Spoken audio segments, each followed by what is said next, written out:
Hello everyone, I'm your host, Roman Garcia from NerdSport, and welcome to Creating a Culture of Innovation. We're here to highlight up-and-coming and growing businesses that want to show off their culture and what makes them stand out with technology. Our goal is to educate our audience about having a strong IT and cybersecurity infrastructure and showing how other businesses are leveraging technology in order to succeed. NerdSport is an award-winning managed service provider that's been helping businesses in the US and around the world with managed IT, consulting, and cloud solutions for almost 20 years. If you found what we talked about in today's episode valuable and are looking to advance your business's technology strategy, we can offer you a free IT consultation where we examine your technology, cybersecurity, and compliance so that we can take care of your IT and you can focus on the growth of your business. If you would like to be a guest on our podcast, you can apply at cacoi.nerdsport.com/podcast. And to learn how NerdSport can help you succeed with technology, visit us at nerdsport.com. All right, enjoy the show. Hello, everyone. Welcome back to the Creating a Culture of Innovation podcast. As usual, I'm your host, Roman Garcia, and I'm joined today by yet another business leader who's cultivating a culture of innovation within his business, Brent Allen.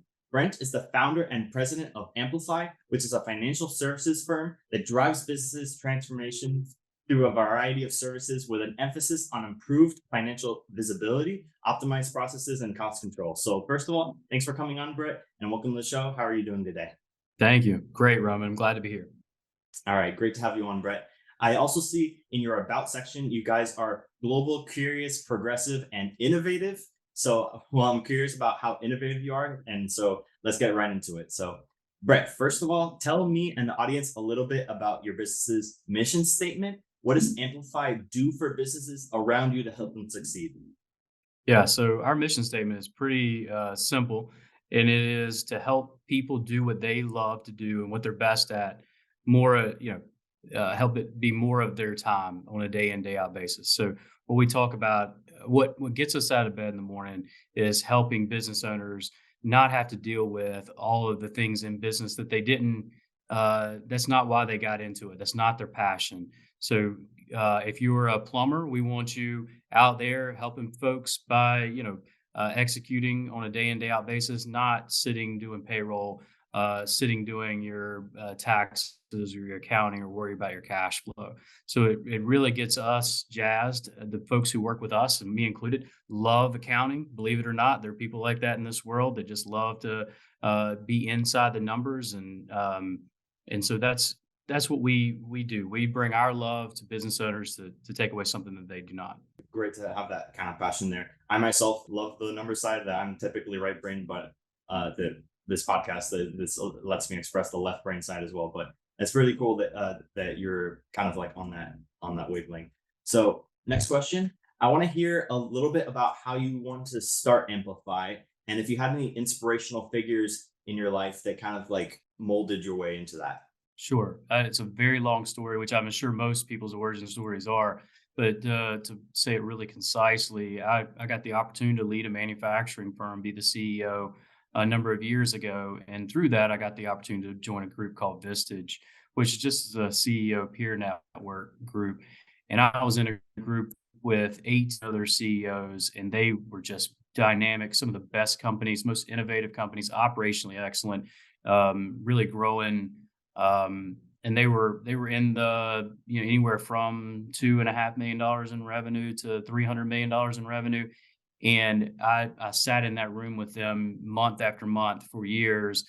And what I heard was, while they had a lot of really good things going in operations, they had a boat anchor behind them, which was their finance, and really their entire back office.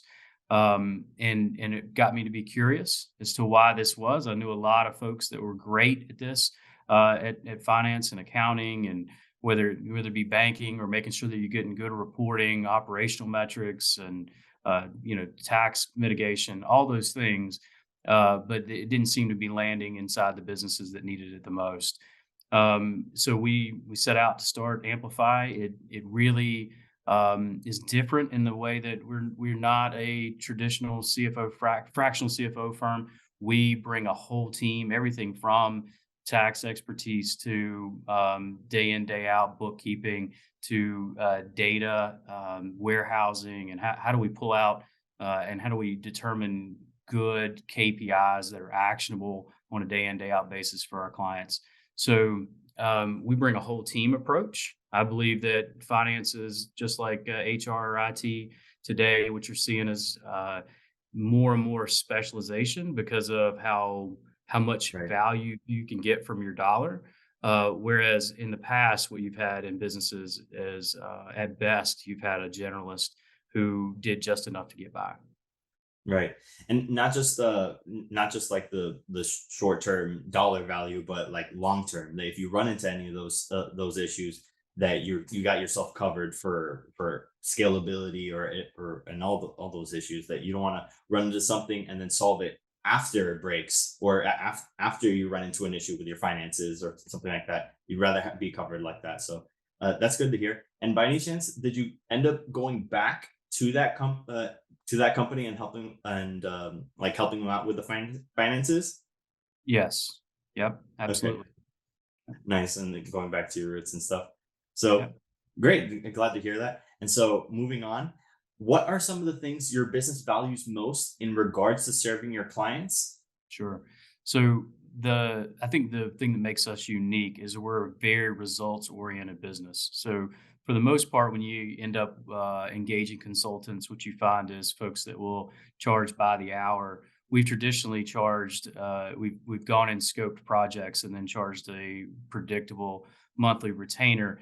The reason why that's important is because what I saw through my career is that people will allow excuses to get in the way of actual bottom line results. So as a consultant, me coming in and saying, you know what, I gave you the right information, I gave you this, but Joe Bob or the next guy down didn't do their part, therefore you didn't get your results. We don't have a lot of tolerance for that. So our whole team is driven for, if we're gonna, charge you $1,000 a month, we've got to make sure that we provide you with value well in excess of $12,000 a year, and it's our responsibility to do that. It's very difficult in the accounting and finance space for a number of reasons I could go into, but a lot of it is business owners don't understand or appreciate just how much work and process has to go into having really great numbers and having them in a timely fashion and having them in a way that can be consumed to make better and quicker decisions inside of a business. And the way that we have been able to approach that and close that gap. So let's just say something would take us 100 hours to get done, and a business owner only sees it might be 4 hours. Well, Mhm. all of a sudden, I mean, that's a big problem, and I think that's the probably the largest problem facing our industry on the finance and accounting. We have been able to bridge that gap through some client education, but mostly through technology, mostly through automation. I'm sure you're familiar with all of the new tools that are out there that are able to automate, whether it be information between systems and using Zapier or any other type of APIs, Mhm. as well as we use bots now to do a lot of the data collection and routine transactions. So we are heavily, heavily invested in technology to help bring down the cost of excellent finance. Like crazy that you bring that up, because just in the past month, that what you've been seeing about like a lot of the AI and automation, how quickly reliant people got on certain AI like Chat GPT or Otter AI. I've been seeing a lot of people using that for meetings, or kind of like ways to repurpose data or content or things like that to use it for either marketing or just like with their own business processes. Yeah, it's honestly been blowing up really quick, and I'm excited to see how that turns out. Yeah, And Roman, most people inside the industries that's affecting are initially resistant. I mean, just like GPT, what I'm hearing is, if you want to do some marketing content, put some content together for a blog, it is a great place to give you a starting template. And yet, what you hear is all the content writers out there talking about why it's not sufficient. At the end of the day, we have been on the forefront on the accounting and finance of adopting technology Mhm. quickly and not fighting it. And you see a lot of folks fighting it. You see a lot of people still wanting to do accounting and finance the way they did it 20 years ago. It's just very expensive and it's very slow. Mhm. Um, so Yeah. And like there's still a side of like needing to be efficient with it. It's not just like pressing a button and absolutely everything. You for still need sure. like the nuance of, like a human with the expertise or things like that to be able to handle it or the output well. So yeah, but Yeah, glad to see that you guys are kind of like on that forefront. that's a great point, Roman. I didn't say this, but my whole point is if you're going to pay us $1,000 a month, I want as much of that $1,000 going to thinking work. Mhm. Somebody being able to give you strategy, somebody being able to interpret results, and that all of that time not going into just getting the data and getting the results so that you can analyze it. I think that's more what you see in business Right. where you pay somebody just to get the data there and then there's no effort around analyzing it or being strategic about it. Mhm. Absolutely.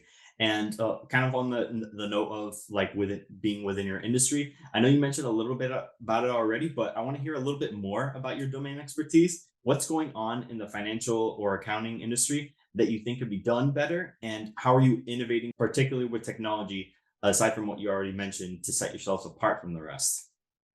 So there again, that's another one of those questions that I could probably speak for 2 days on. But the probably the largest things that we see, if you go back 20 years, what you would find is most people operating in large ERP systems that were expensive and that were what we would call end to end. So every part of their process, whether it be their CRM, the way that they ran their shop, their all the way to their accounting would be in one system, which meant that there were a lot of benefits to that. The downside to it was most systems tended to be good in some areas and not good in others. Well, today what you find is a piecemeal approach in almost every business. Every business that we go into will be operating in a dozen or more pieces of software. And the trouble that they have, which is really good because each one of those pieces of software hopefully is the best at what it does. Mhm. But what you have a lot of systems that go dormant or information that you can't trust because the information is not getting in there because you have all these different sources of truth, different points of input, Mhm. different reporting that you have to then consolidate.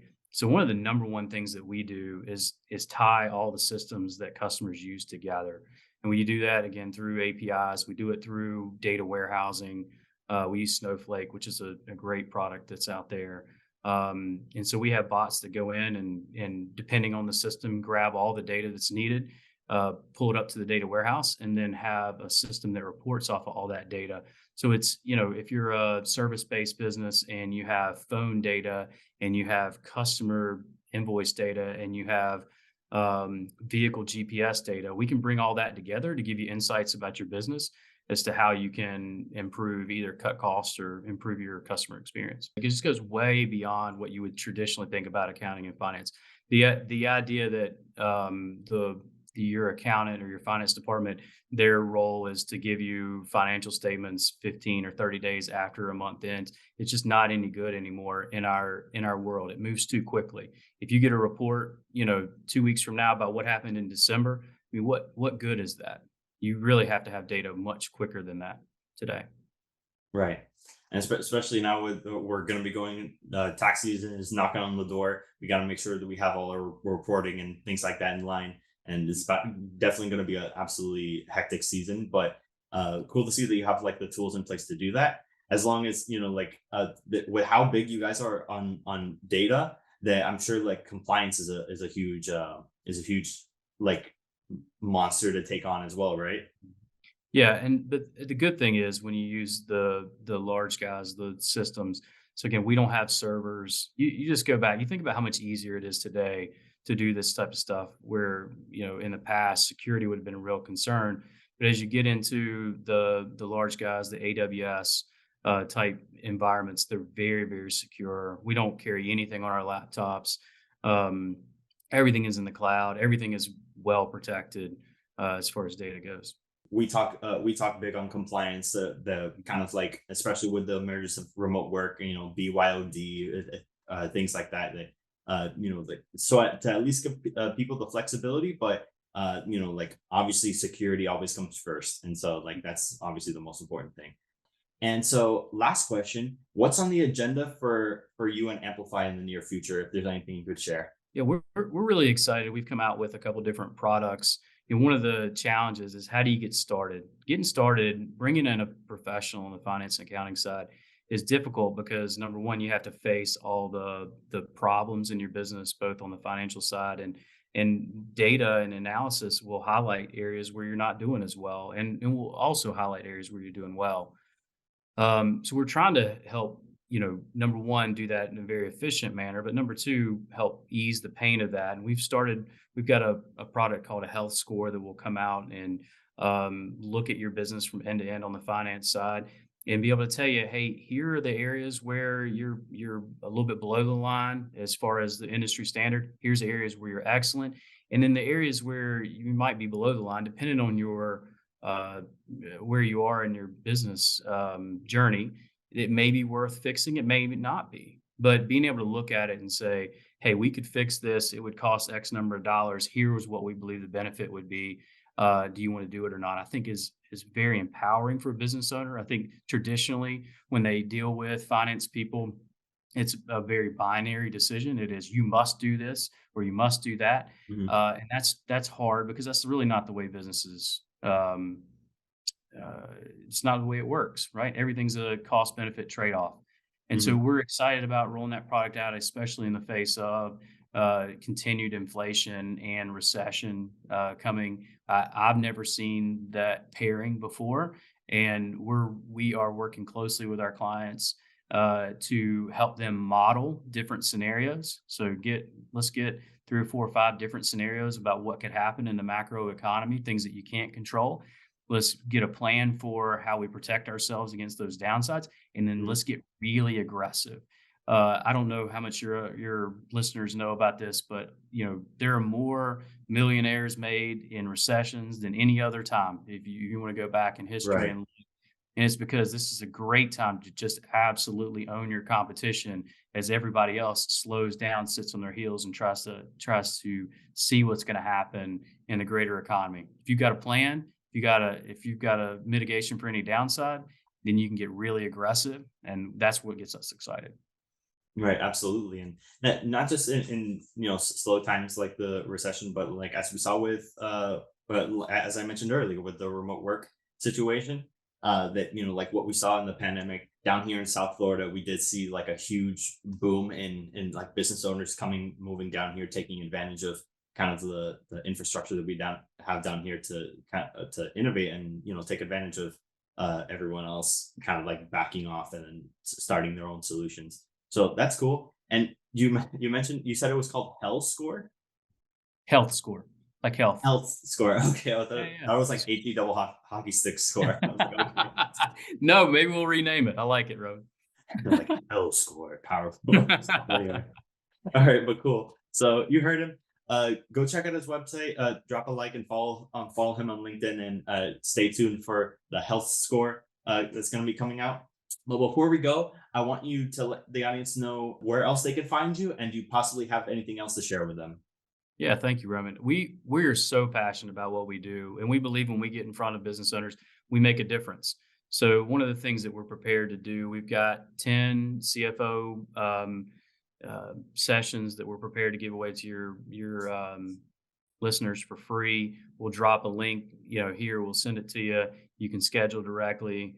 And really, that we believe that type of discovery session, just you can come to those sessions and ask any questions that you have, or ask how health score might work, or if you just got a particular tax issue or a particular a finance cash issue, accounting issue that you want to talk about. We're here to do that.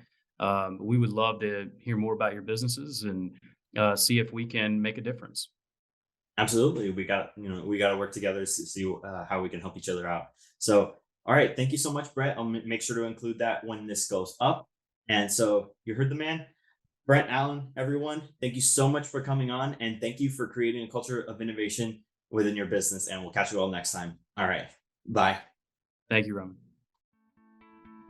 Hi, Roman here. Thank you so much for listening to today's episode of Creating a Culture of Innovation. If you would like to be a guest on our podcast, you can apply at cacoi.nerdsupport.com/podcast. Did you find what we talked about today valuable?